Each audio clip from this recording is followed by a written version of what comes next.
সন্ধে সন্ধে বেরিয়ে পড়লাম মেলার উদ্দেশ্যে, কিন্তু কোথায় যাচ্ছি, কিসের মেলা, সবটাই বলছি ব্লগের মধ্যে, দেখতে থাকুন।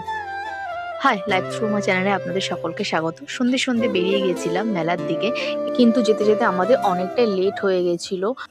মনে মনে ভাবছিলাম যে গেট যদি বন্ধ হয়ে যায় হয়তো আর টাইম মতো ঢুকতে পারবো না। কিন্তু কোথায় যাচ্ছি, আপনাদের তো এখনো বলা হয়নি, আমরা চলে এসেছি চার্চে।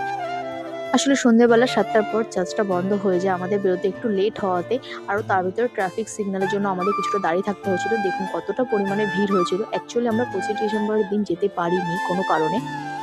আসলে ক্রিসমাস মানে শুধু উপহারে না, একটু মেলায় ঘোরা প্লাস চার্চে যাওয়া। চার্চের ভিতরে এত সুন্দর করে সাজানো হয়েছে, দেখুন কতটা সুন্দর লাগছে। এত ভিড় এবং কোলাহলের মাঝখানে যেন একটু শান্তি খুঁজে পাওয়া যাচ্ছে। আসলে আমরা তো সচরাচর এই ভেতরে চার্চের ভিতরে ঢুকতে পারি না, কারণ এই 25 ডিসেম্বরের দিনটাই চার্চটা সবার জন্য খোলা হয়। সকলেই আমরা যাই। দেখুন যীশু খ্রিস্টের এই একটা ক্লিপস নিলাম, এরপর থেকে আমরা চার্চ দেখে ঘুরে বেরিয়ে পড়লাম একটু বাইরেটা দেখাতে। দেখুন আপনাদের বাইরেটাও দেখাচ্ছি, এত সুন্দর করে ডেকোরেশন করেছে। যারা যারা এখনো চ্যানেলটা সাবস্ক্রাইব করো প্লিজ সাবস্ক্রাইব করে দিও। টাটা, দেখা হচ্ছে নেক্সট ব্লগে।